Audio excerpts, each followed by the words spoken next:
The Deep End. The Deep End. The Deep End. With Ed Robinson. The Deep End. Hey everybody, welcome to the Deep End podcast with Ed. I'm Ed Robinson, and today my guest is noted award-winning author, attorney, and speaker Pamela Samuels Young. Pamela is a proud graduate of UC Berkeley School of Law, where she obtained her JD degree. She also earned her master's in broadcasting from Northwestern University and also did her bachelor's in journalism from the University of Southern California. That's not the USC that other people know. There's another USC called the University of Southern Compton. This is the real USC. And so our theme for this episode is Dare to Be Different. So you might be out there and you might be doing the same old, and you're getting the same results and you're looking for something different. Every now and then you have to do something different. You have to change the paradigm. You got to mix things up. And my guest today is someone who dared to be different, and you're going to hear her story very shortly. But before we jump into the deep end with Ed, let me give you our lifeguard tower moment for this episode. You know, that is something that we try to get you to do for others. So what I want you to do this week is that I want you to look for a sanitation worker or a custodian, somebody who picks up your trash or custodian, and I want you to give them some type of word of encouragement. Do something nice for them. Do something kind for them because they make a difference in our society also. So Pamela, welcome to the Deep End with Ed podcast. Thank you. Thanks for having me. You're welcome. How have you been doing? Good. Just living life and cooling out and glad to be safe. Glad my family's safe.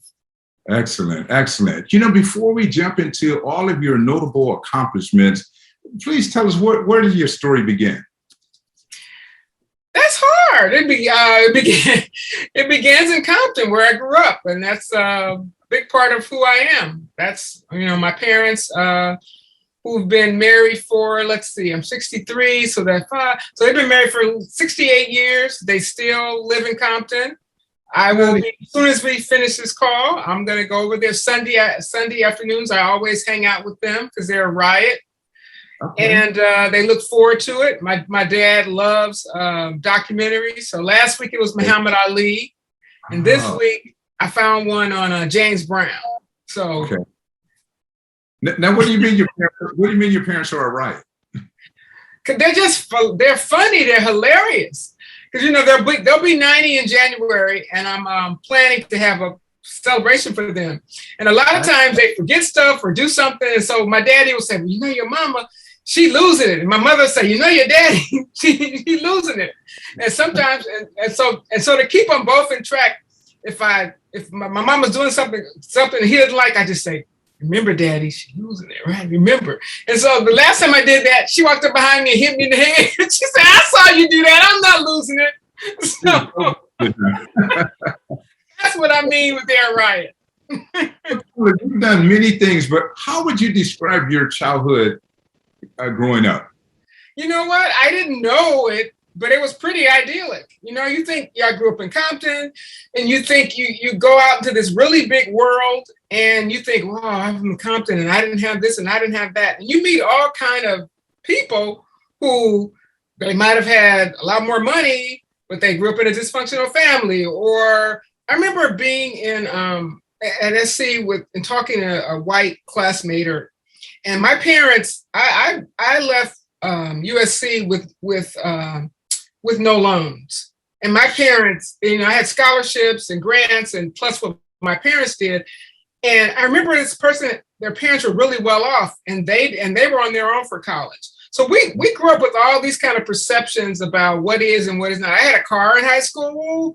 I don't remember not wanting for anything. I remember my parents now say, oh, I remember back in 1970, whatever, we didn't have 2 dimes to rub together. And it was tough. And I was thinking, I never realized it was tough because I always had what I needed. Now, what I remember, Pamela, when we were in high school, you had was it a Carmen Ghia? Yeah. The little Carmen Ghia. Wow, most people don't even know what it is. It's made by Volkswagen. A little bitty car. Yes. I think that was my first year of college, though. Or was it? It might have been high school. You know what? It might have been high school. Okay. So speaking of high school years, so you graduated from Compton High School. How would you describe yourself as a student at Compton High? Oh, I was very bookwormish. You know, if you open the yearbook, I'm the one the most likely to succeed, and those kind of things. I knew education was the key. I knew that early. I was an avid reader. I remember, being in elementary school and those the book of the month club, double day. I could pick a book out every month to read, right? And I really thank my mother for that because it exposed me to other things in the world, right? It exposed me to a world beyond Compton. So I knew there was more, and I knew education was the key to that early. Okay. So that's a great segue. So how does the notion of dare to be different played out in Pamela's life?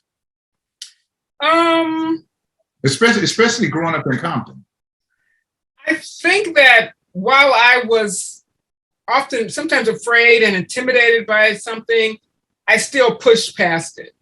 Okay. And I've always been a leader and not a follower. I've always wanted to chart my own course. And when everybody was going this way, I didn't necessarily follow. And I have a lot of people I know who were more followers than leaders. And I think that made a difference for me. I had a mind of my own. And there were some people who would tell you I have too much of mind of my own, but that's okay. Okay. Now, I don't want to assume anything, Pamela, but who were the heavy influences in your life? I mean, well, obviously my parents, and you don't really realize that while you're growing up because they're just your parents, but they were two of the hardest working people I know. My mother was a mail carrier. My father worked for a tool making company. But my first book was dedicated to them. And I think I wrote to my mother, who taught me the power of prayer, and my father, who taught me that hard work always pays off. So you think of those two combinations, that's a combination that can't be beat. Wow, I agree. Prayer and a strong work ethic. You certainly can't beat that. Yeah. Now you went from journalism, broadcast journalism, to law. But before I even ask that question, you told me a story about when you graduated from Compton High School, you went to USC, and there was a course, I forgot, it was some written or some course you want to challenge. I forgot what it's called, audit or whatever. And tell us that story. Because I know what you're talking about. Because there's a story that I go back to when the issue of fear and lack of confidence comes to me. I didn't take the basic English courses in my first year of SC. I was on this special program, but then I got out of that program. And then I had to have English 101 and 102. And, those basic English courses, because that first year I took a higher level English course. And then I learned that there was a test you could take, that if you passed the test, that you would get the credit for that, for those two courses without having to take the course. I was like, cool, I'm English test. Me. So I went to go register to do that. And I had to get a sign off from a counselor. And when I went into this woman's office, and never met me before, I've never seen her before, and told her what I wanted to do and gave her the form, I instantly got a negative reaction. I don't remember her words, but it was basically what I heard was, you can't do this, you shouldn't do this. And you have to understand that here I am, this little 18-year-old from Compton. I'm at USC. This is my dream. SC was my dream school. And she was telling me I couldn't pass this test. Okay. And I was stunned because nobody had ever said there was something I couldn't do in an academic setting. Now, I can't swim, I can't dance. There are a whole lot of things I can't do. But an English test, my parents encouraged me, my church members encouraged me, my teachers encouraged me, my friends encouraged me. So this was a defining moment for me. So she signed the form grudgingly. Okay. And what I had to do was then go over to the finance office and pay for it. And there were two options. You pay, I remember the amount, you pay $250 and you would just get the credit. You would just be able to you would get credit for that just on your transcript, and you paid 500, and you would also get the units for it, right? And if you failed the course, you lost your money. Okay. So I'm in line trying to decide what I'm going to do, because remember, when I walked into her office, it's a matter of English test, take the test. Right.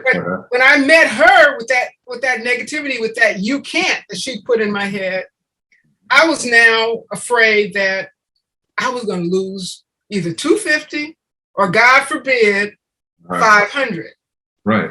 And in this would have been 76, 77 or so, 1977, my first year. And so I'm in line, I'm trying to decide what I'm going to do. And I'm always at the window, and it's my turn to go at the window. And I don't think I even let somebody else get in front of me, because I'm still trying to decide what I'm going to do about this test, because I can't afford to lose that much money.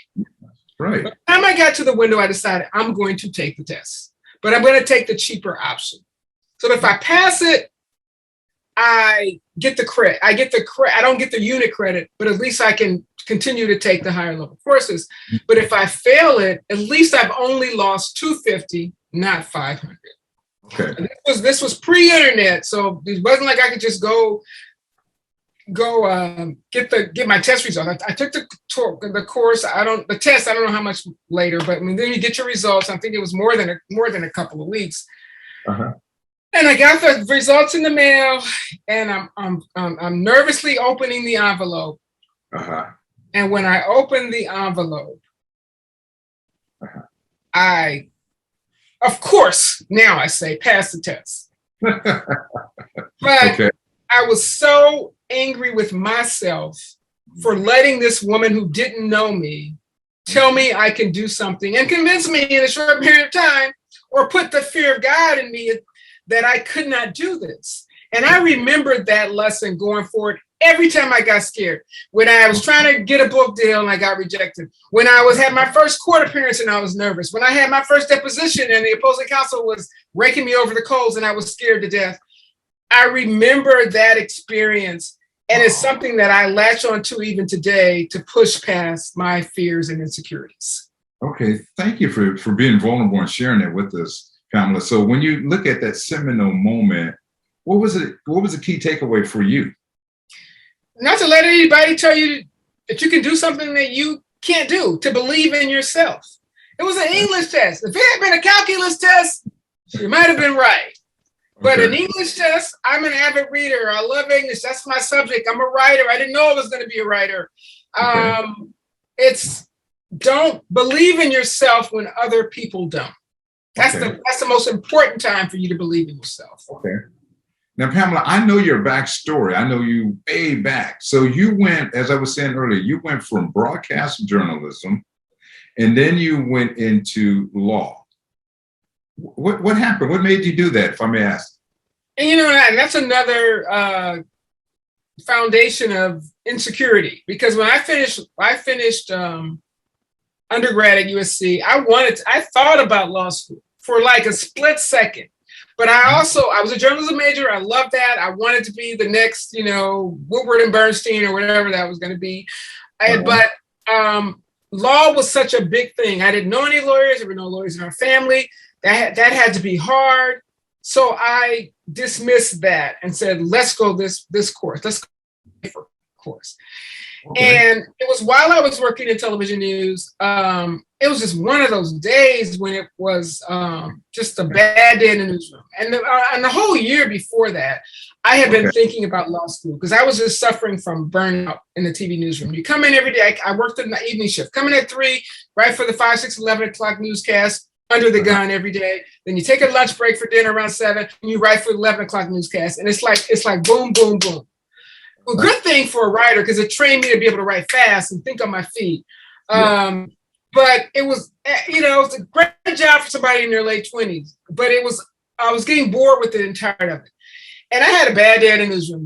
My tape didn't come up. My story was this. The producer yelled at me. It was like all just a bad day. And that day, I picked up the phone and I called USC, because I didn't know, there was no internet. What do I need to do to go to law school. I need to take the LSAT. That night I went to Barnes and Noble, got me got the study guide. I bought it. It was a paper, and again, nothing online. And you know, this is how God works. It was 3 weeks before the December or the last LSAT of the year, which I would have needed to take to get into law school for the following year. That was 1986. So I studied like a mad woman for the next 3 weeks every night, read the practice exam, the practice quizzes, took the LSAT and got my scores and did okay, and ended up getting into Berkeley, University of Michigan, and many other schools. You know, the sad part is I think about this now. I did not at the last, because you know you're paying then, it was like I guess $50 a school every time you apply. I did not apply to Harvard. Again, it was one of those. I probably won't get in. You know, one of those moments. But you end up where you're supposed to end up. Berkeley was a great place for me. I made great friends who are still my friends today. Right. And that's that story. So did you know any lawyers to, so to speak, influence, mentor, guide, lead you? I knew. I mean, that was part of the fear. The doctor, I forget, is it Kanjufu who says you have to see a doctor to be a doctor? My friends whose parents are doctors or have them in their family, there's much less fear and intimidation. No, I didn't know any lawyers. I never met a lawyer before. Lawyers were this big thing. It's like this really smart people. And that wasn't me. I was just, this little bookworm. Wow. But, and I still have those insecurity moments as a writer. But the one thing I will say about myself, I know how to push through them. I don't let them paralyze me completely. So I always say you have to push past the fear. Okay. Yeah, you definitely have been a very highly motivated, very focused individual, very industrious and figure things out and so forth, as long as I've known you. And I know at one point you worked at a prestigious law firm like O'Melveny and Myers. I know you worked at CBS. You alluded to that earlier. And then you also worked at Toyota and was one of the managing, general counsels there. How do you feel? Managing counsel, not general counsel, but that's okay. Managing counsel. Thank you. Counsel, yes. Thank you for that clarification. So how do you feel that you made a difference in the lives of either the folks you work with at those 3 prestigious firms and or the clients you served? Well, that's a big ask. Hopefully I made a difference for clients by handling their cases well. It's interesting. Nobody's ever asked me how I made a difference for the people I work with. It's sort of interesting that how you think about things over time. I don't know what made me think about this, but I think people need to be exposed to people to better understand them. I was like one of the only African American attorneys in my department at Toyota for a while. I was one of the only African Americans in the legal department at O'Melveny for a while. And I think you think sometimes that just maybe you help people understand that you're just like them, because when we don't recognize they're just like us. When you grow up as an African American in this society, you don't always think that. I remember experience when one of my white colleagues at O'Melveny came to me and she wanted to give me this card that she had bought for her mother. I think was it a Mother's Day card or a birthday card? But apparently when she bought it, she didn't recognize that there was a Black woman on the card, greeting card. And she said, "Oh, I didn't realize that you can use this." And for me, it was a moment of, when she left, I was like, do you realize that for most of my life, by that point, I couldn't get a card with a Black person on it. Exactly. Or to give to my mother on Mother's Day. Right. And I didn't, that was a teaching moment that I could have had for her to discuss that issue. Right. because I don't think that it's like, oh, well, obviously she couldn't give her mother a card with a black woman on it. But I spent most of my life giving my Mother's Day cards with white women on it. And you know, this time we're in now with this whole Black Lives Matter and this racial people are recognizing what Black people have gone through. It's a moment, because even growing up, we don't realize how I don't feel like I realize how heavy the burden is, and how amazing we are to have survived under the circumstances that we have survived. Yes.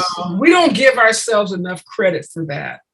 And it's like when I see discussions about, well, whether racism is systemic, and it's like people are like, oh no, it's like I want my head to explode. Exactly. And slowly I think white Americans, many white Americans are beginning to understand. You know, when I wrote my latest book, Failure to Protect, has a scene in it where the main character is accosted by police. And I did a book club, a Zoom book club with a white book club. And one of the women was like, "Oh my God, did you write this after George Floyd?" She was she was acting as if I was clairvoyant, because I wrote a scene about the police harassing a Black man for nothing. And afterwards I reflected on that discussion, because I was like, it was almost hurtful for me, because it was like, here's a smart, caring white woman. They don't get our experience. They just don't get it. I wasn't clairvoyant for writing that. That's what Black men go through every day of their lives. Wow, well stated. Thank you. Thank you very much for sharing that. Now, you've been called the John Grisham of writing with a sister's twist. And so when I think about that, what led you to write legal fiction genre? I have to say that John Grisham basically played a role in it. When I was working at O'Melveny, my release was reading, and I love reading legal thrillers, and I loved John Grisham. And I would close book after book, and I would never see anybody in that book who looked like me. If there was a Black character, it was probably somebody, you know, like in A Time to Kill, a man being accused of a crime, right? It was certainly never a Black attorney at that point. Right. And at one point, I just said to myself, you know, I'm going to write a legal thriller. It's going to have somebody who looks like me. So Renetta Henderson grew up in Compton, and she's an attorney at a large corporate law firm. So really and I remember that I was still a young associate. I remember that morning getting up at 4:00 a.m. to write my first book. It was based on a case that I'd had, sexual harassment case that I was handling. And when I sat down and started putting that pen to paper, within seconds, I knew I had discovered my passion, because nothing else could explain my willingness to get up at 4:00 in the morning, to write before work, after work, weekends, and train and airports and hotels. I volunteered for an out-of-town assignment in DC just so I could be away from everybody and have time to write. So I guess in part, John Grisham is I owe him a little credit for my writing career. Okay. And speaking of your works, I know you have several award-winning books I want to add. There's two of them that I want to call out for a moment. One I have with me here is Anybody's Daughter, which focuses on human sex trafficking. And then the other one is Abuse of Discretion, which dealt with sexting. Can you give us kind of like a brief synopsis of those two? Where were you going with it? Anybody's Daughter is about a young girl who thinks she's meeting another boy on Facebook and ends up being pulled into child sex trafficking. And I decided to write about this book. I think the idea for it came to me around 2012, when I was talking to a friend who said that the gangs were no longer that interested in drugs, and they were more interested in trafficking children. And I was like, what are you talking about? I mean, I've heard of human trafficking, but I thought it happened in other countries. And I went back and started doing some research and Googling human trafficking, and all of this stuff came up, and all of these stories about the impact on African American young girls. And I was like, why isn't anybody talking about this? And I was stunned that all that information was out there. And so I wanted to educate people about human trafficking, child sex trafficking. And if I had written a nonfiction book, it wouldn't have reached anybody, right? Because, people don't want to be, but if I wrapped it into a good mystery, Yes. I knew I would educate more people, and that's what I did. Okay. That's Anybody's Daughter, and I see it's on your shelf. That's great. And my other book, one of the books, I have I think I got 14 books now, but the other one, Abuse of Discretion. Again, It's always something that I learned that moves me. A friend of mine, one of my friends who's a judge now, but at the time he was a criminal attorney, and he was saying that, he was looking forward to having this conversation with some parents because their child was being charged with possession of child pornography based on sexting a picture to a young girl, or even getting a picture of something. Mm-hmm. And it stunned me that we were treating children like adult pornographers, right? Because we give them these phones, and they send the pictures, and they're in their preteen years, and we're actually jailing our kids for this, really? So again, another topic that I wanted to educate about and write about. And what's so pleasing to me is that during the course, from the time I started to where we are now, I've seen the laws change. When I started researching Anybody's Daughter, these young girls were treated as criminals. They were treated just like adult prostitutes. Now they're treated like sexually exploited children, the sexually exploited children that they are. So I've seen it go to a victim-centered approach. And the same thing for sexting. A lot of communities are not prosecuting these kids in the way they were. And a lot of states also have reduced sentences for a first offense, or if they treat them like children. God knows what I would have been doing if I'd had a phone at 12 years old. So yeah.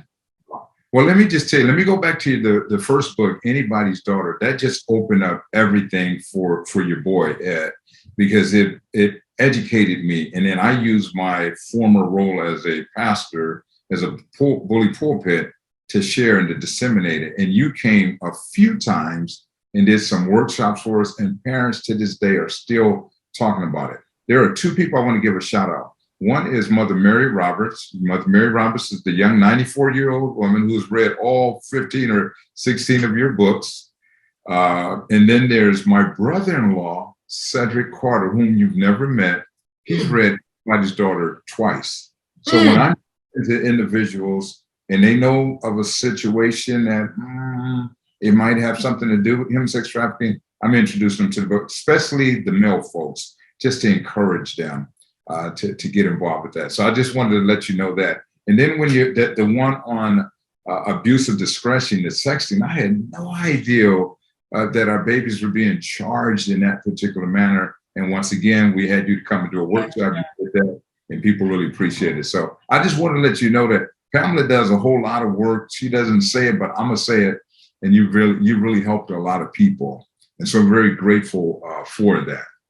So, and I guess I'm just always looking for that issue to educate people on, because my newest mystery, Failure to Protect, is about the bullying epidemic. I read that the rate of suicide among African American kids under 12 is twice that of white kids. What? Nobody's talking about that. The suicide rate for kids, for African American kids under 12 is twice that of white kids. Wow. Why? Wow. So, and I guess I happen to have it right here. Okay. This is my latest, and oddly enough, it's my highest rated book on Amazon. Thank you. So that's another topic that I want that I'd love for people to take into, because this bullying needs to be addressed. Okay, and very shortly we're going to show folks how to connect with you.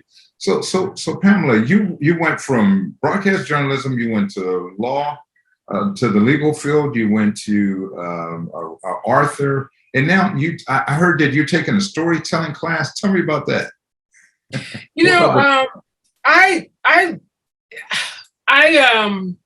my friend Dawn Clark, her mother runs the IMA, which is I don't know if I wouldn't, they do small productions. And her mother's a very noted storyteller. Okay. And storytelling is an art, you know, and it's not, and it's, I think of storytelling, I think of sitting on the porch at night and somebody telling a story. You know, I didn't grow up with that, but I know a lot of, it's an art form, particularly in our community. So, exactly. I started last month. Miss Clark is teaching a course, a storytelling course. Okay. And at the end of the semester, we will do a performance where we will tell our stories. And, you know, I thought, I'm a writer, it's going to be easy for me. It's like, there's a format, and it's not about describing, it's about putting the listener into your story, into what happened to you. And it's been a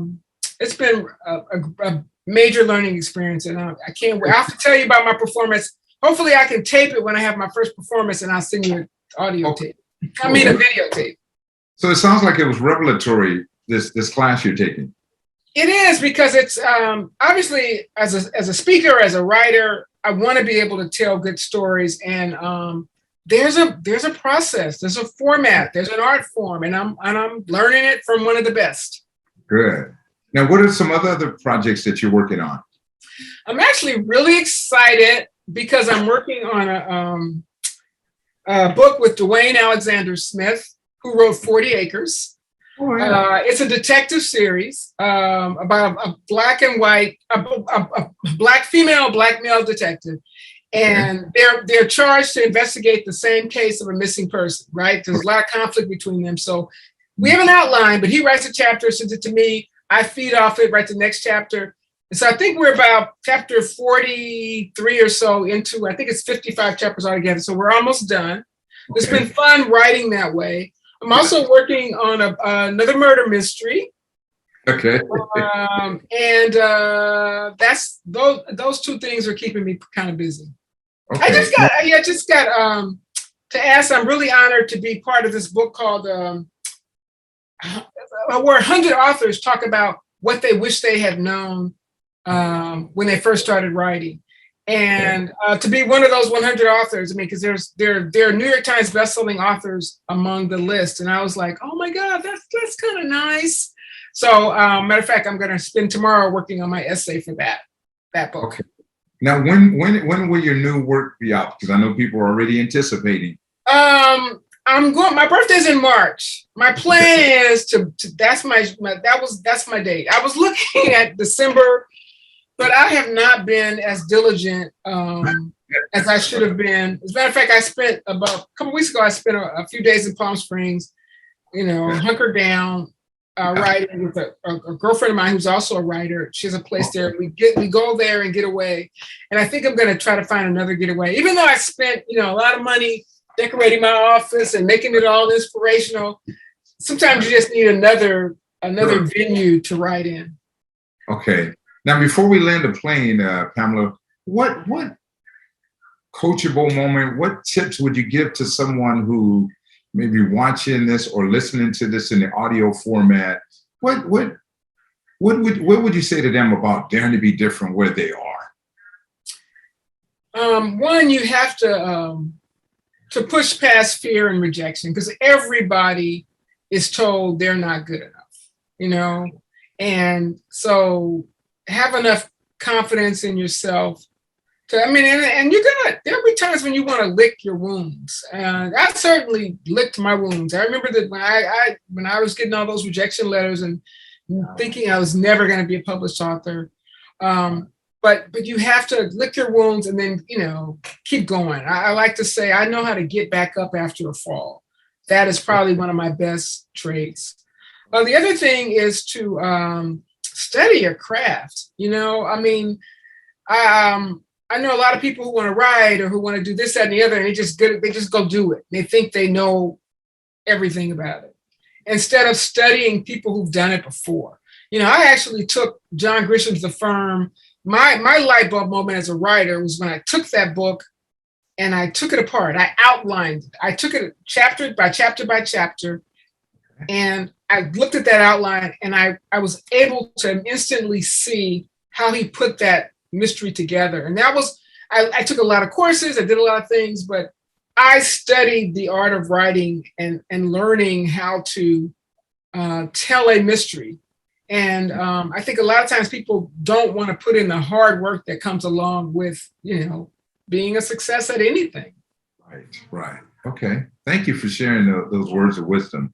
Now, Pamela, are you up for a little levity, a little lightning round? If we can just kind of do it. This or that type of thing, one or the other. Are you up for that? Okie dokie. Throw out some names and you just tell me which one. So Centennial and Dominguez High or Compton High? Come on now, I'm a Compton High School grad. Compton High. That was. Okay, Lawyer or Arthur? Author. Being an author is a lot more much fun than being a lawyer. Okay, straight hair or kinky hair? Oh, come on. I love my kinky hair. Come on now. You actually did something on kinky coils. Tell us about that real quick. I wrote a book called Kinky Curly, which is a book about my natural hair journey. I'm so grateful to these young African-American women who have really taught us about our hair. I learned everything I know about my hair on YouTube. It's just we grow up sometimes not appreciating who we are as a people, so definitely kinky over straight. Okay, so walking or jogging? Walking, even though I wish I could jog, but the bones at this age, they're not going like they used to go. Okay, then lastly, email or texting?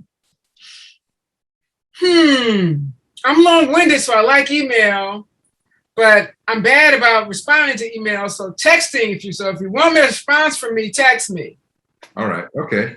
So speaking of response, if people want to get in contact with you, how do they reach you?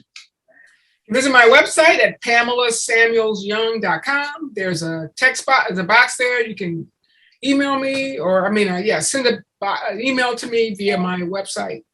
So again, that's my name.com, PamelaSamuelsYoung.com. Okay, so those of you that are listening or are watching this podcast, if you need a noted speaker, you need someone to come and talk about her books and all of the things that she's done, please reach out to Pamela, and as she said, at PamelaSamuelsYoung.com. So I urge you to please share this podcast with others on Instagram, Facebook, or whatever social media platforms, as well as YouTube. And so I just want to say to you, Pamela, thank you very much for taking the time from your very hectic, demanding schedule to roll with a brother from the CPT. I certainly appreciate you. And I look forward to connecting with you also in the future. Great. Thanks for having me. And one thing you didn't say is that we went to high school together. That's right. Yes. That's our connection. Compton High. We sure did. And even though I look 40 years older than her, we did go to Compton High School. I'm very grateful for you. And again, I just want to, as I always say to everyone, I want to thank my production staff for helping me with this, as well as those that, who've just been riding with us. So thank you very much. And Pamela, I'll see you around.